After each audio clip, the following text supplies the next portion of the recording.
propia barra, como dicen en Colombia, ¿no? No sé cómo dicen en México, propias porras. Damos gracias a Dios por la bendición de poder estar esta noche acá en la casa del Señor, en este tiempo de campaña. Y damos la bienvenida a todos los hermanos que se encuentran en el salón. Voy a agarrar mi agua. Gracias. Y también damos la bienvenida a todas las personas que nos ven o nos van a ver a través de la red. Es una bendición poder traer la palabra del Señor. Yo creo que es uno de los privilegios. Nosotros los que hemos escogido el camino de la predicación, es un privilegio para nosotros siempre llevar la palabra de Dios, pero también una gran responsabilidad. Es algo muy importante de saber que lo que estamos haciendo, yo siempre lo he creído así. Creo que lo que hacemos nosotros es el trabajo más importante que hay que hacer aquí en el mundo entero, porque no puede haber un trabajo más importante que anunciar las buenas nuevas, que anunciar algo que tiene que ver con la vida del hombre después de pasar el umbral de la muerte, y después de tener esa experiencia. Hay mucha gente que no tiene ninguna esperanza, mucha gente que muere y piensa que cuando mueren ya se acaba todo, pero para nosotros, cuando nosotros morimos, es cuando realmente comienza nuestra vida, las glorias y todos los galardones que el Señor tiene para cada uno de los que le hemos servido, le hemos buscado. Pero mientras tanto, aquí en la tierra también el Señor nos promete bendición, mucha bendición. Por eso la Biblia habla de que si una persona está en Cristo, es una nueva criatura. Todo es nuevo cuando una persona está en Cristo. Todo es nuevo y todas las cosas viejas pasan y llega a ser una persona diferente, una persona llena de bendición y de alegría. Y el Señor cambia completamente la vida de la persona cuando llega a su vida. Pero más hermoso es cuando nos partimos con Él. Es todavía mejor. O sea que es doble bendición. Aquí tenemos bendición en la tierra, pero cuando nos vamos con el Señor es doble bendición. Y ese es un mensaje que, como les dije, ¿cómo no predicar algo así como eso? ¿Cómo no llevar la palabra de Dios a esto? Y tenemos en el tema de la campaña, mi esposita le ha puesto un nombre muy particular. Ahí me dio un papelito, lo voy a leer. Dice: Cristo viene pronto. Bueno, eso es algo que está en la palabra de Dios. Y bueno, vamos a mirar en el libro de 2 de Pedro, capítulo 3. Y vamos a mirar allí esta porción de la palabra, porque precisamente Cristo viene pronto. Y luego vienen dos preguntas. ¿Qué piensas? ¿Estás preparado para eso? Cuando Cristo venga, ¿qué va a pasar contigo? Esa es una pregunta que cada uno de nosotros se debe hacer. Porque miren lo que dice 1 Pedro, capítulo 3.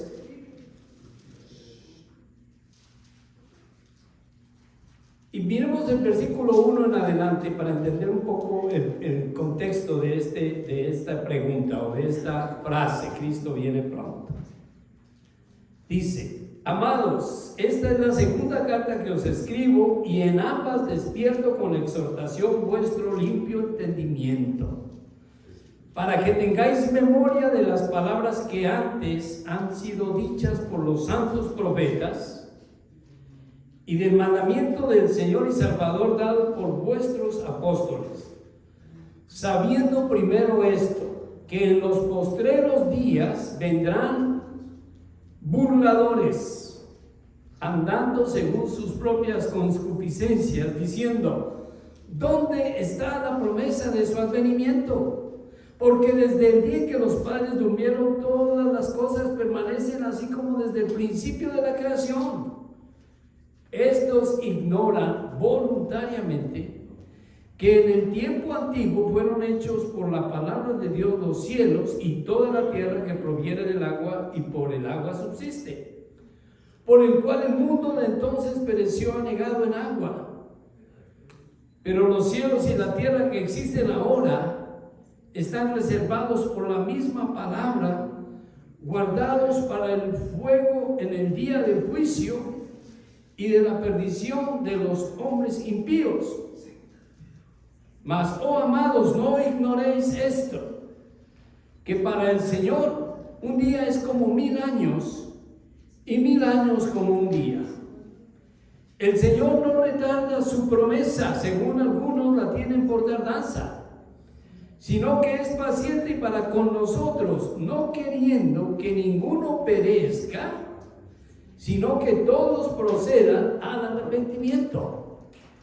Pero el día del Señor vendrá como ladrón en la noche, en el cual los cielos pasarán con gran estruendo, y los elementos ardiendo serán deshechos, y la tierra y las obras que en ella hay serán quemadas.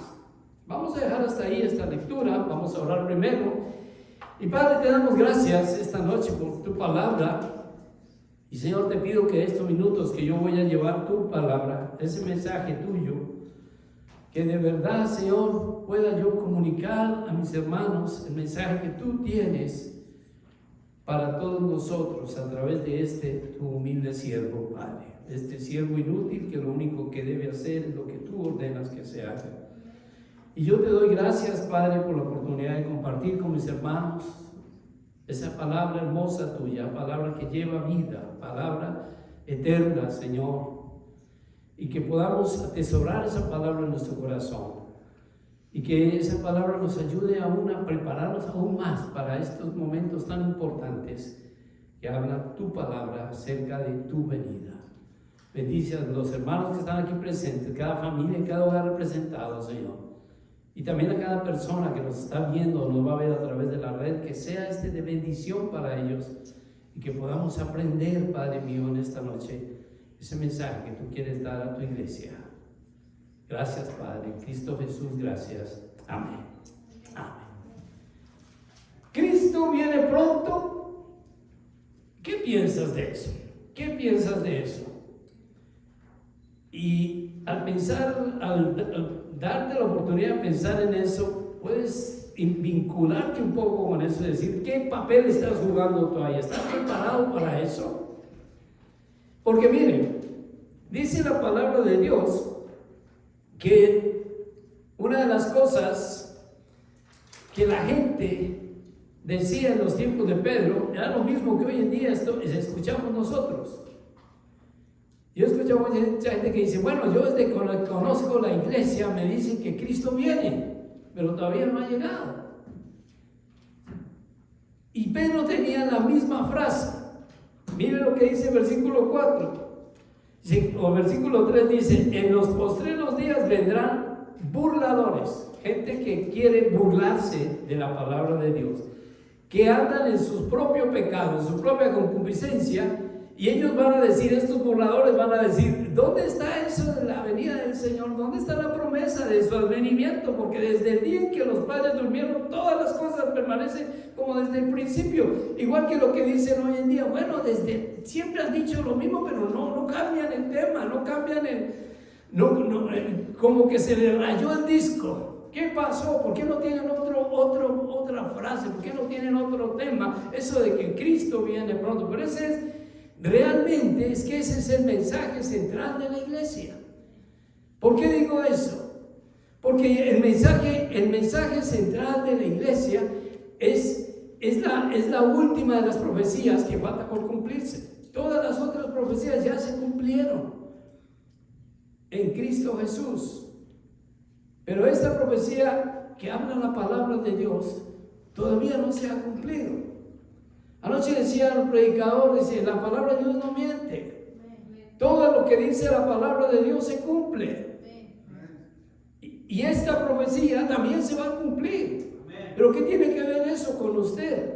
Es muy importante. Entonces que recordemos que el Señor va a venir. Así haya gente burlándose, así hayan burladores que están allí con su propio pecado, su propia concupiscencia, burlándose del evangelio, diciendo, eso es un cuento que nunca va a acabarse, siempre están diciendo lo mismo, pero el Señor está diciendo precisamente eso. Recuerden que el apóstol Pedro dice, mire, no, Señor no retarda esa promesa, ya que algunos burlándose, algunos pecadores, algunas personas que no quieren saber más, sino hablar en contra de las cosas de Dios, burlándose, siempre están diciendo lo mismo. El Señor tiene paciencia para que esas personas también un día puedan proceder al arrepentimiento antes de que Cristo venga. Ese es realmente una de las razones básicas por la cual el Señor no viene, que estos burladores, esos que están en contra del mensaje del Evangelio, esas personas que todavía no creen y que se burlan y que señalan y que hacen mofa de la iglesia,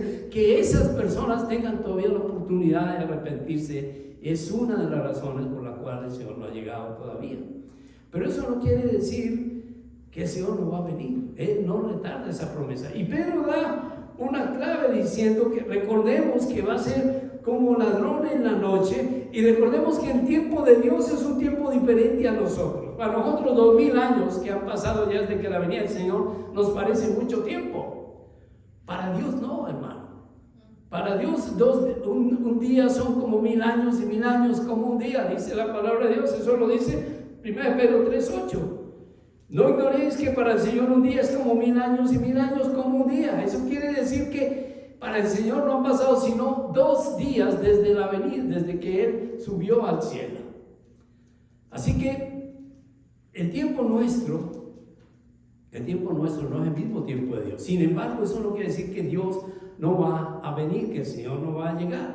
De hecho, permítame, vamos ahora al Evangelio de Mateo, capítulo 26. Y vamos a mirar que Jesús, Él mismo dio esta profecía. Y si usted la lee, esta fue la última profecía que el Señor dio antes de morir. Fue la última profecía que el Señor dio antes de morir. Mateo 26:64. Y se la dijo nada más ni nada menos que al sumo sacerdote. El sumo sacerdote, el hombre más importante del Sanedrín, aquel que podía decidir el futuro de la vida de Jesús.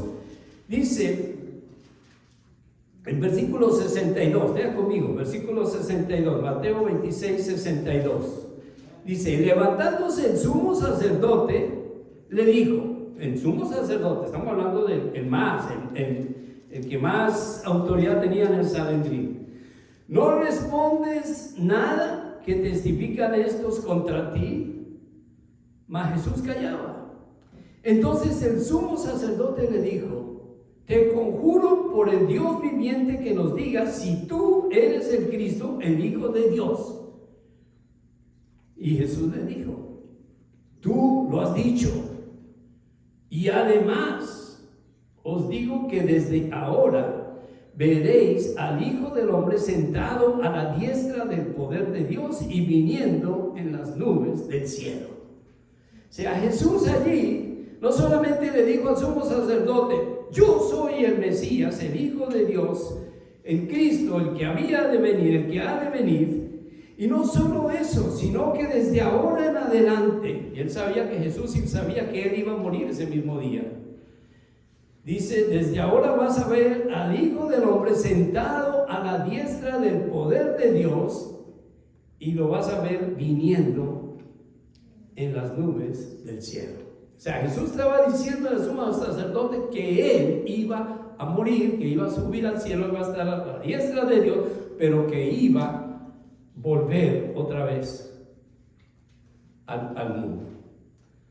Esa profecía que Jesús dijo, tal vez mi mismo sacerdote le entendió, porque lo que el sacerdote dijo fue, ha blasfemado. Eso fue lo que él dijo, ha blasfemado. Y se rasgó los vestidos, dijo, ya no necesitamos más testigos, ya este hombre blasfemó, y esa blasfemia es digno de muerte, decían todos en el Sanedrín, es digno de muerte. Y tal vez eso fue lo que hizo que sumo sacerdote llevaran a Jesús a Pilatos, y todos sabemos lo que pasó. Pilatos lo quería salvar, pero los judíos lo querían matar porque él había dicho que era el Mesías. Y lo mataron. Lo mataron. Lo que no contaban era que Jesús iba a resucitar. Eso no contaban ellos con eso. Pero Jesús aquí le estaba diciendo eso. Si yo voy a volver otra vez, quiere decir que yo no me voy a quedar muerto. Yo no me voy a quedar muerto. Voy a ir a la diestra de Dios y voy a volver en las nubes del cielo.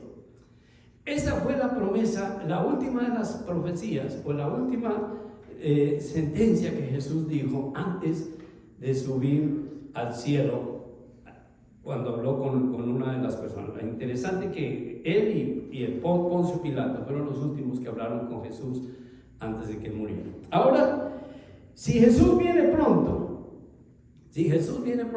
entonces viene la pregunta famosa: ¿cuándo va a ser eso? ¿Cuándo? Porque ese es todo el mundo quiere saber eso. Y algunos hasta se han dado el lujo de poner fechas.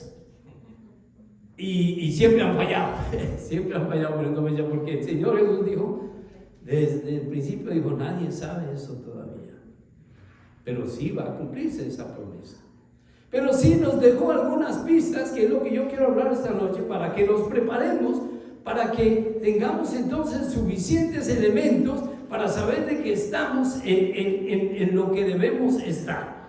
¿Sí? Porque otra vez digo, muy importante que nosotros sepamos que lo que estamos haciendo aquí, esto es importante, es muy importante. Hay gente que pasa afuera y ve los carros ahí parqueados y ya, y de pronto muchos pensarán, estos pobres no tienen más que hacer. Ahí dicen, pura iglesia, nada más que iglesia, ¿no? Qué aburrido, ¿no? Qué aburrido. Pero no saben la importancia que tiene buscar a Dios en estos tiempos. Es algo definitivamente de vida o muerte. Y muchos allá que se burlan, como los burladores que decían, ¿desde cuándo están diciendo lo mismo? Ellos no entienden que Dios no ha llegado, Jesús no ha llegado todavía, porque espera que muchos de los que todavía dicen pobrecitos que no tienen que hacer, o qué vida tan aburrida es, que no hay, y por qué mejor no ir al baile esta noche que es viernes, no, ya mañana no trabajo, va a irnos al baile y dejarnos allá una buena borrachera, meternos allá, llegar a la mañana. Eso sí es vida. ¿Sí? Y eso es lo que piensan muchos, ¿sí? Qué aburridos son allá en la iglesia, yo tengo un programa mejor. Y el programa mejor es ir al baile, allá a la borrachera y a estar en el pecado y todas esas cosas que el mundo hace. Y esa sí es la vida que vale la pena. Pero todos sabemos a qué lleva esa vida. Todos sabemos a qué lleva esa vida. Esa vida no lleva sino a la destrucción. A mí llega un momento en que usted mismo no tiene paz, usted no sabe qué hacer con eso. Usted está a través de ese pecado que usted está haciendo todos los días, cuando usted está fuera de la presencia de Dios. A través de ese pecado usted está perdiendo todo. Está perdiendo su casa, está perdiendo su familia, está perdiendo su dinero, está perdiendo su trabajo. Y al último va a perder su alma. ¿Cree que vale la pena? Pero eso es lo que la gente hace. Y ellos son los que nos consideran a otros pobrecitos que no tienen más que hacer. Los burladores, como dice la palabra, pero eso no es desde ahora, eso es desde los tiempos de la iglesia apostólica, que la gente piensa eso. Ahora, en el capítulo 24 del libro de Mateo, el Señor por lo menos nos da unas respuestas que son bastante claras y concisas de cuándo va a ocurrir esto. O por lo menos señales que nosotros debemos mirar, analizar y estar alerta con esto. Porque estas señales ahora son más evidentes que ninguna otra. Yo las voy a nombrar muy rapidito, porque el tiempo pues, siempre es un enemigo nuestro y no queremos demorarnos mucho. Pero por lo menos le voy a dar unas 4 señales, y yo creo que hay más, pero por lo menos 4 le voy a decir en esta noche. Y la primera señal de la venida del Señor se encuentra en Mateo 24, capítulo 24, versículo 5. Ahí está la primera señal de la venida del Señor. Porque vendrán muchos en mi nombre diciendo yo soy el Cristo, y a muchos engañarán. Es la primera señal que el Señor dio. Van a venir muchos en mi nombre diciendo yo soy el Cristo, y a muchos van a engañar.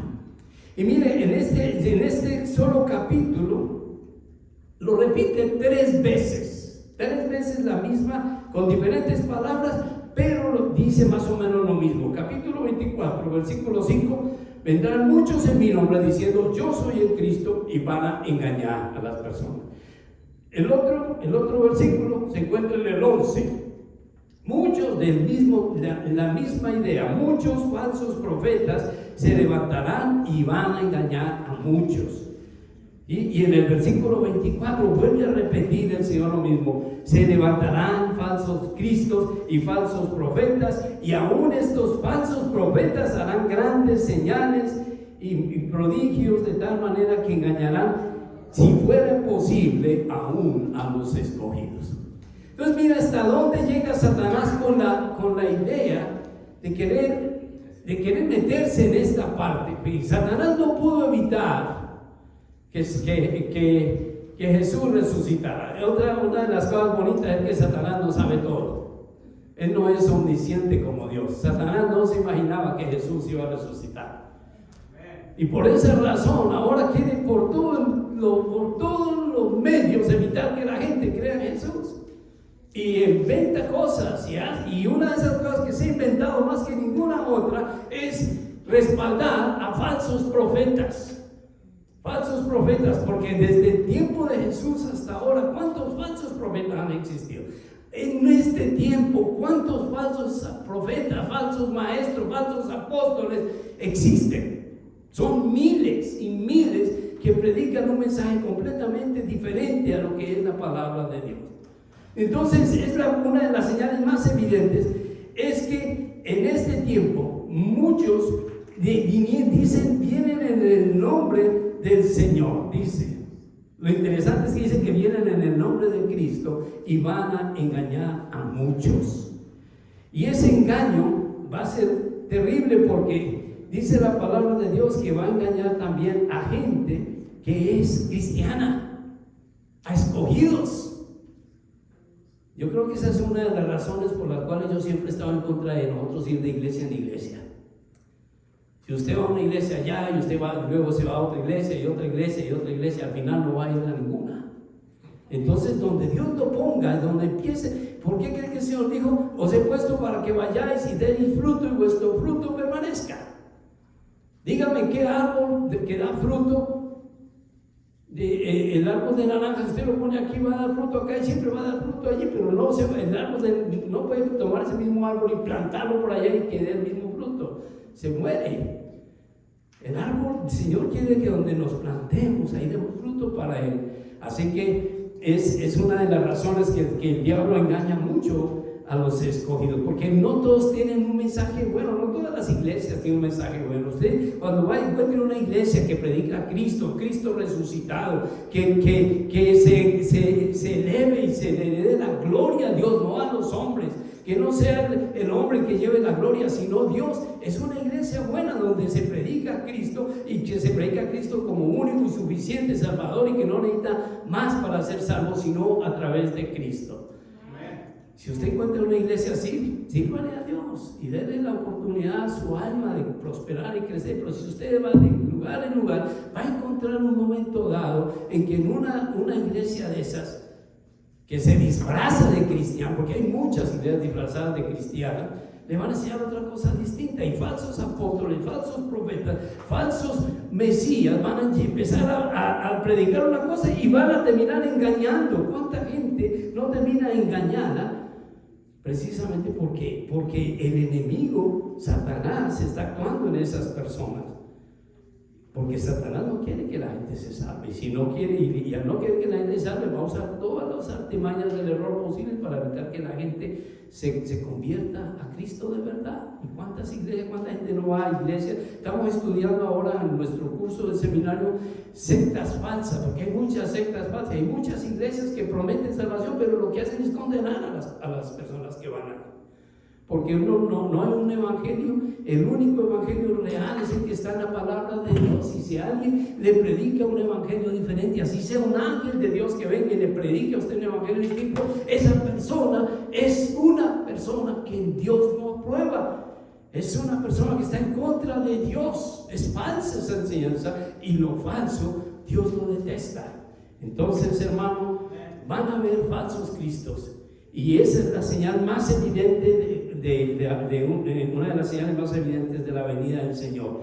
Van a haber falsos cristos, falsos profetas, falsos maestros, falsos apóstoles, y estos falsos apóstoles aún van a engañar, si fuere posible, a los escogidos. Así que estemos muy alerta a esto. La segunda señal es algo que todos los días ahora estamos oyendo, y está en el versículo 6 del capítulo 24, Mateo. Oiréis de guerras y rumores de guerras. Mirad que no os turbéis, porque es necesario que todo esto acontezca. ¿Sí? Oiréis de guerras y rumores de guerras. Todos los días ahora se oye de guerras. Todos los días. Usted no va a pasar un día del año en que oiga que hay guerra. Porque ya... pero si decimos, bueno, pero todos los días ha habido guerras. No hay un solo día en la historia del hombre que no haya guerras. Bueno, estoy de acuerdo con eso. Pero hay una diferencia entre las guerras que hay ahora y las guerras que existieron hace 1000 o 2000 años. Porque antes se peleaban y mataban unos con otros con armas. Hoy en día las guerras tienen que ver con armas que han inventado, hermano. Armas que todavía hasta desconocemos el efecto que pueda tener un arma de esas. Existen bombas. Existen bombas y armas que son capaces de destruir una ciudad entera en un segundo. Por ejemplo, Ciudad de México. ¿Cuántos habitantes tiene Ciudad de México? Tiene como 30 millones de personas, según he escuchado. Es una de las ciudades más grandes del mundo. Si uno de estas potencias mundiales le diera por tirar una bomba atómica que pesa menos de 1 kilo, y la tira en la mitad de la ciudad, una bomba de esas es capaz de matar a todos los 30 millones de personas en menos de 1 segundo. ¿Se da cuenta por qué digo que las guerras ahora son diferentes? Porque eso depende también del hombre. ¿Qué tal que uno de estos hombres que se llaman los líderes mundiales, que supuestamente están tratando de hacer la paz, le dé por hacer una cosa de esas, de un acto de locura, le dé por tirar una bomba en una ciudad como esa? Y luego otro país. Y el problema es que esas bombas no solo las tiene un país, son muchos países ahora que tienen bombas de esas. O sea que estamos como en un polvorín donde cualquier cosa puede pasar y explotar. Entonces, ahora dígame usted, si hay guerras y rumores de guerras, si esto no es una casi que evidente señal de la venida del Señor. Porque tarde o temprano, Dios no lo quiera, y pido a Dios que me vaya yo primero. Pero un día vamos a leer en los titulares de los periódicos, de las noticias, que una bomba de esas explotó y mató quién sabe cuánto, y que empezó una guerra así, porque eso no es de una, sino tira una bomba, el otro va a tirar la otra en retaliación, y luego ya no se sabe ni cómo se va a controlar. Pero un día va a pasar eso. ¿Y saben que eso ocurrió ya? La primera es una bomba de esas, ya la tiraron allá en Japón en la Segunda Guerra Mundial. Tiraron una bomba de esas sobre una ciudad llamada Hiroshima y Nagasaki. 2 bombas tiraron y mataron toda la gente que estaba en esas ciudades, no quedó nadie. Y eran unas bombas que apenas estaban empezando a investigar cómo funcionaba. Son las primeritas bombas que hicieron. Ahora tenemos 70, 80 años de especialización en hacer armas. Entonces hay tanta tecnología para hacer armas que usted no se imagina la capacidad que tiene el hombre ahora de causar mal y hacer mal. Existen bombas capaces de matar a la gente sin destruir nada. Solo matan la vida. Hermanos, estamos en un tiempo donde dice la palabra de Dios: oiréis de guerras y rumores de guerra. Entonces dígame usted si no son señales que la palabra de Dios dice. La tercera señal que la palabra de Dios nos da de la venida del Señor tiene que ver precisamente esa, sobre la guerra.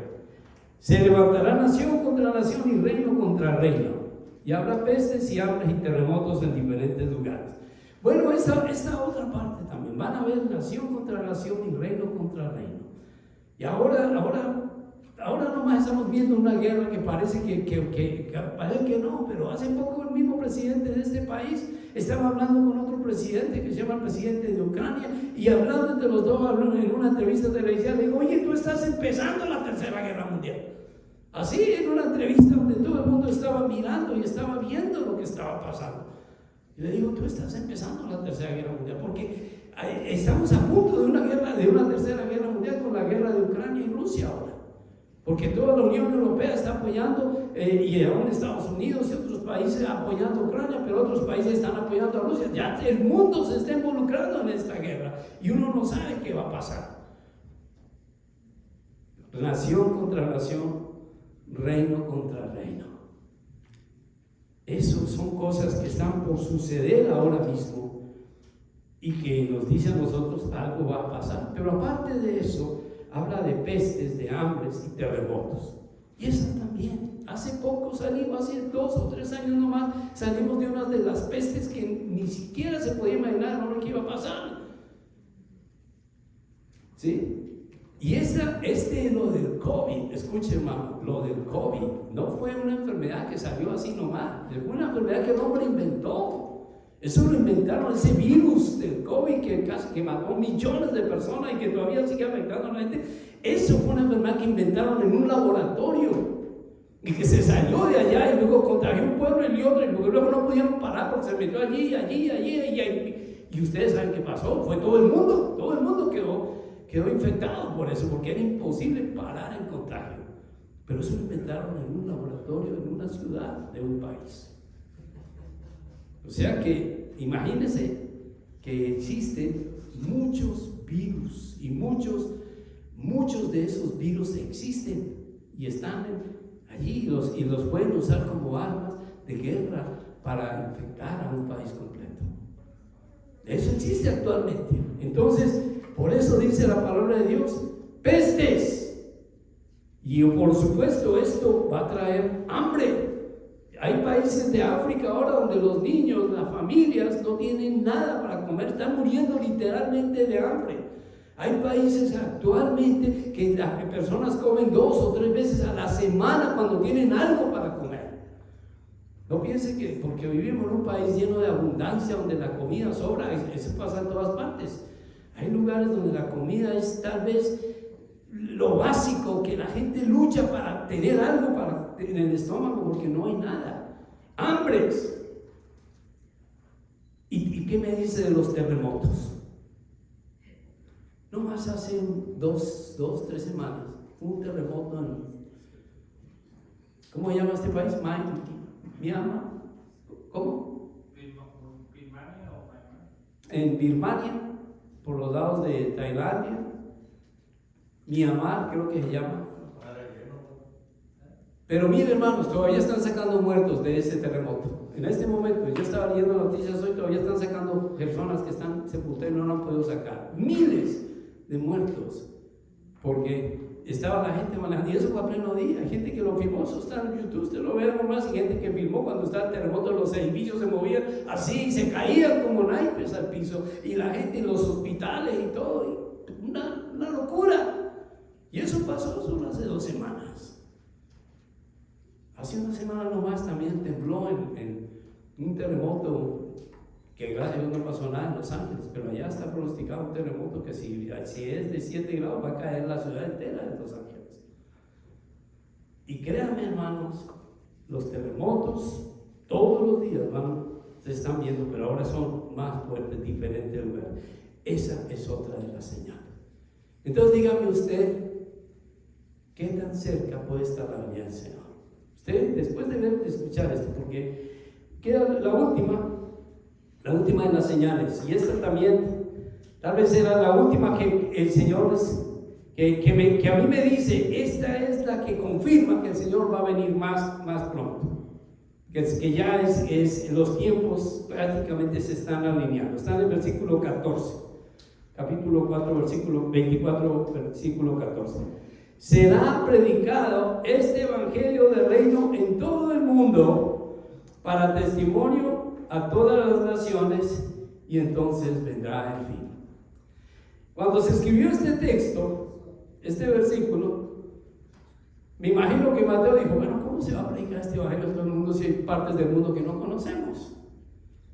Hay gente que, ¿cómo vamos a llegar a esa gente? Así que me imagino que uno de los pensamientos de ellos sería eso. Y personas de hace, no más hace 30, creyentes de hace 30, 40, 50 años dirían, no, esto todavía se ve mal porque el evangelio no está así, no ha sido predicado a todo el mundo. Hay lugares donde no dejan entrar con el evangelio, hay lugares donde ser creyentes hemos estado inclusive mandando Biblias para Pakistán porque allá no se puede predicar la palabra de Dios, y nosotros mandamos Biblia porque allá no pueden comprar Biblias. Y resulta que allá es prohibida la palabra de Dios. Hay lugares como Corea del Norte donde si usted es creyente, usted es un candidato a que lo maten. Campos de concentración hasta que se muera. Es en contra del gobierno ser creyente. ¿Cómo hace uno para predicar la palabra de Dios en un lugar así? Bueno, hoy en día es diferente. Porque este sencillo mensaje que yo estoy predicando está llegando a todos los rincones del planeta Tierra. A través de estas cámaras que hay acá, esta señal llega a todos los rincones donde haya una señal de internet. Y casi todo el mundo tiene hoy en día señal de internet. O sea que el evangelio del Señor se está predicando ahora a todo el mundo, lo que no pasaba hace 20 años. Esa es una de las señales más evidentes de que el evangelio, el Señor dijo, será predicado este evangelio en todo el mundo y entonces vendrá el fin. Por eso les digo, tal vez es el tiempo más cercano de todos los tiempos, el tiempo que estamos viviendo ahora, de la venida del Señor. Y el Señor dice, ¿qué debemos hacer? Porque la otra parte del mensaje es, ¿estás preparado? Porque todos sabemos que el Señor viene, pero ¿qué? ¿Eso qué tiene que ver con usted y conmigo? ¿Eso qué tiene que ver con usted y conmigo?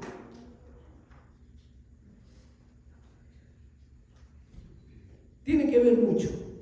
Y el Señor nos da por lo menos 4 cosas que debemos hacer. La primera, capítulo 24, versículo 4, dice el Señor allí: mirad que nadie os engañe. Es lo primero que usted tiene que hacer. No se deje engañar, hermano. No crean los falsos maestros, falsos apóstoles. Hoy en día hay de todo lo que usted quiera. Apóstoles que dicen que son los enviados de Dios, los elegidos por el Señor, y que Dios los puso para ser apóstoles, y realmente ni son apóstoles, son demonios disfrazados de ángeles, haciendo cosas terribles. Y hoy en día hasta religiones grandes, México tienen una terrible religión que está contaminando el mundo entero, llama la luz del mundo esa iglesia, terrible, esa es una secta, y tiene un apóstol que se dice que es el enviado de Dios. Y ese hombre es un depredador sexual. Está preso en los Estados Unidos, condenado a 16 años y más de cárcel por abusar de menores de su iglesia, miles de jovencitas que ha abusado de ella. Y se dice el apóstol, el enviado. Y lo peor es que tiene engañada a toda la iglesia. Toda la gente cree que es el apóstol y lloran por él y oran por él y piden a Dios y ayunan por él, por un demonio que está en la cárcel por abusar de miles de niñas. Mirad que nadie os engañe, porque van a venir. Hace poco estaba yo en la iglesia donde servimos en Chicago, y llegó un señor y me dice: sí, yo soy creyente, yo asisto a la iglesia La Luz del Mundo, yo soy creyente también. Y cree que es creyente, cree que es un hijo de Dios, porque los tienen engañados. Por eso la palabra, lo primero que dijo el Señor Jesús fue eso: mirad que nadie os engañe. Usted tiene que tener cuidado de lo que usted cree y a quién le cree. Tal vez la responsabilidad de los que tenemos y predicamos la palabra de Dios es una terrible responsabilidad, y nosotros tendremos que dar cuenta. Y ese hombre que se llama apóstol, el autodenominado apóstol, va a tener que dar cuenta a Dios de toda esa maldad que está haciendo, porque tiene millones de personas que creen en él y que desgraciadamente con esa doctrina que está predicando está llevando a todos al infierno. Porque eso fue lo que dijo el Señor Jesús a los fariseos: si ustedes, fariseos, que ustedes caminan 10 millas tratando de hacer un convertido y luego lo hacen 2 veces más hijo del infierno que del cielo. Eso es lo que hace. Entonces, tener cuidado, nadie os engañe. Por favor, no se deje engañar. La segunda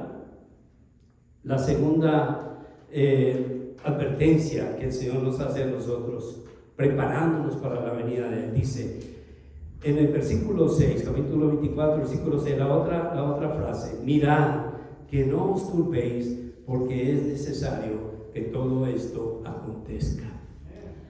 No os turbéis, o sea, no es para meternos miedo, es al contrario, a meternos gozo y alegría, hermano, porque qué alegría saber que el Señor va a venir por nosotros.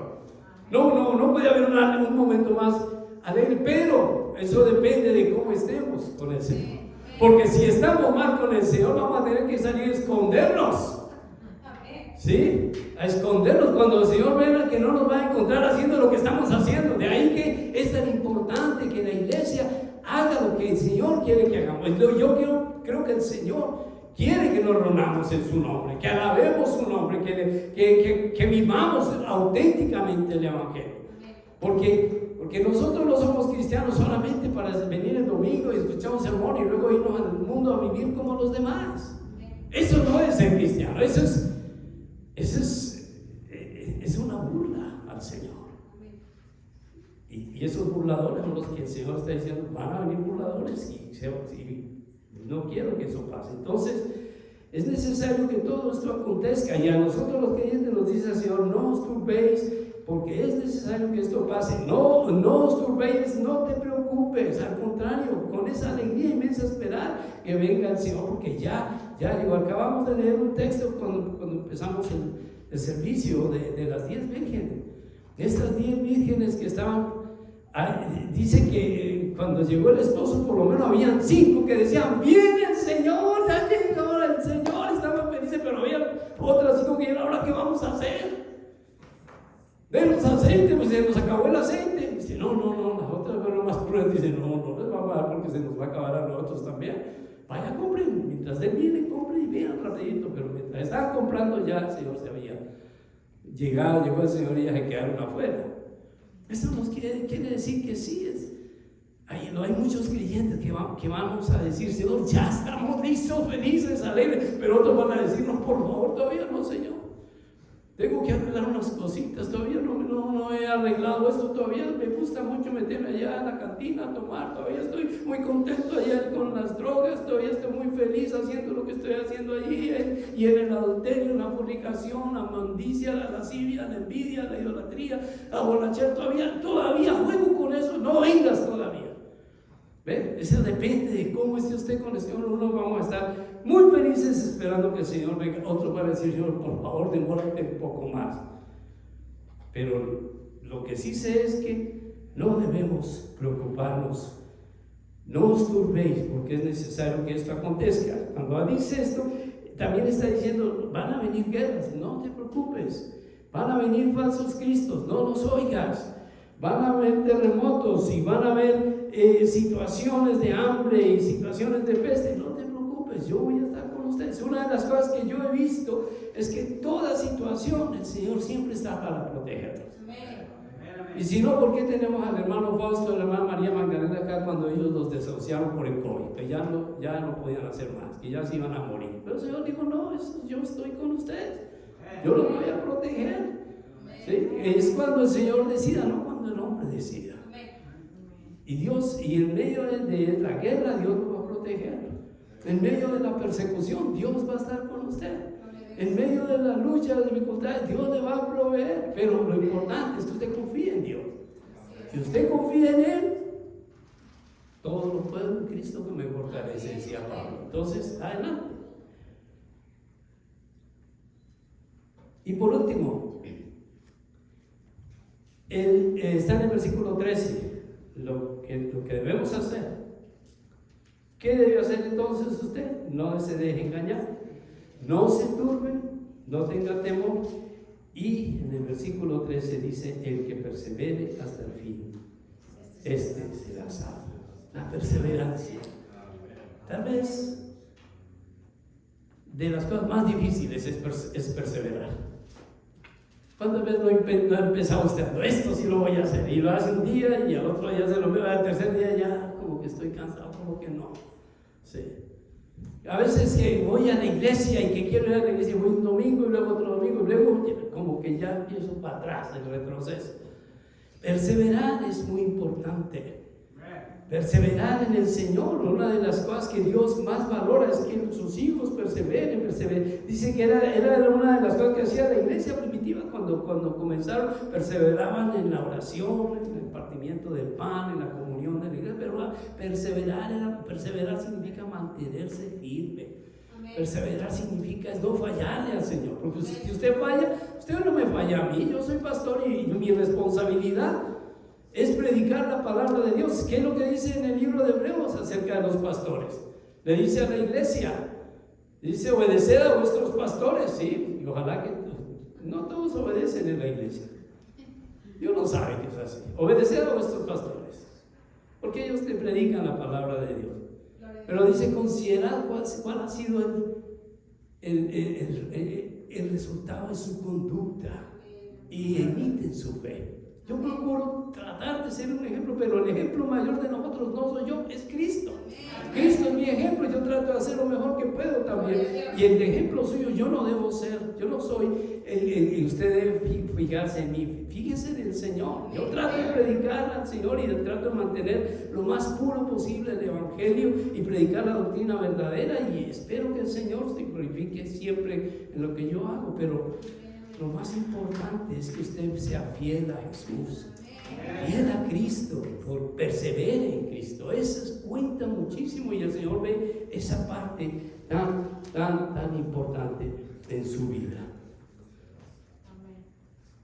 Y quiero terminar con la historia de Noé, porque dijo el Señor en capítulo 24, versículo 37 de Mateo, que versículo 36, más bien, 24, 36, el Señor dijo a la iglesia, le dijo a los discípulos: el día y la hora nadie lo sabe, ni aún los ángeles del cielo, sino solo mi Padre. Pero más o menos dice: más como en los días de Noé, así será la venida del Hijo del Hombre. Como en los días de Noé. ¿Y cómo fueron eso de los días de Noé? En el tiempo de Noé, dice la palabra de Dios, que una de las razones por las cuales, Génesis 6, capítulo 6, una de las razones por las cuales el Señor decidió destruir el mundo, Génesis capítulo 6, versículo 5,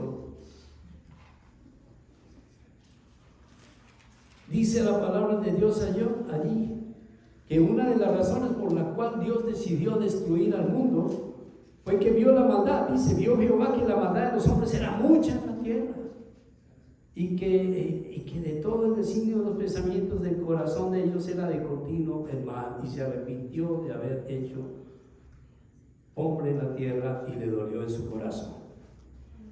Y dijo: raeré de sobre la faz de la tierra a los hombres que he creado, desde el hombre hasta la bestia, hasta el reptil y las aves del cielo, pues me arrepiento de haberlos hecho.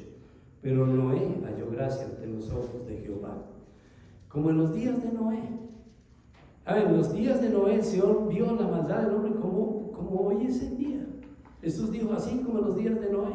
Estamos viviendo más o menos los mismos tiempos de Noé. Dios está viendo la maldad del hombre, que se continúa el mal. Y va a llegar un tiempo de destrucción del mundo. Pero interesantemente, en los tiempos de Noé, Dios le ordenó construir un arca. Yo me puse a averiguar un poco cuánto tiempo Noé demoró construyendo el arca. Y la Biblia dice que pudo ser más de 100 años. Donde Noé, en ese tiempo la gente vivía mucho más que ahora, por supuesto. Noé vivió muchos años. Pero Noé demoró más de 100 años construyendo el arca. Y yo me imagino la gente viendo a Noé construyendo el arca, riéndose de Noé, porque estaba haciendo un arca un barco en un lugar donde no había agua.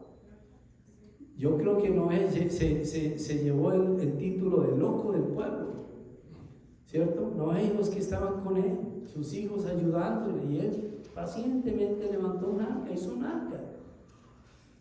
Y después de que hizo el arca vinieron los animales. Y los animales llegaron allí. Toda la gente, me imagino que se burlaban todos los días de Noé. Todos los días. Siendo un arca haciendo un barco en un lugar donde no hay agua. Es el único loco que hace eso. Un barco tan grande, porque no era un barco pequeño, era un barco grande. ¿Cuántos de ustedes han visto el arca de Kentucky? Levanten la mano los que han visto el arca de Kentucky. Es así parecida a esa arca. Esa arca de Kentucky es el modelo exacto de la Biblia. Lo construyeron los cristianos para que vean que sí se puede hacer un arca con madera. Y se hizo, y allá está para testimonio. Pero lo más interesante de todo esto es que ya no pasó el tiempo, llegó el tiempo, y como todo tiempo se cumple, llegó el momento en que terminó la obra. Y después de que terminó la obra, dice que fue en el año 600 de Noé, y Noé comenzó en el año 500, quiere decir que fueron 100 años. Dice que Dios mandó la lluvia a caer sobre la tierra. Y lo más interesante es que en el capítulo 7, versículo 16 de Génesis, hay una frase allí que yo quiero que ustedes se lleven ya en esta noche antes de irnos. Dice, y Jehová le cerró la puerta. ¿Sí? Génesis 7, 16, la última frase. Jehová le cerró la puerta. Fue Dios el que cerró la puerta.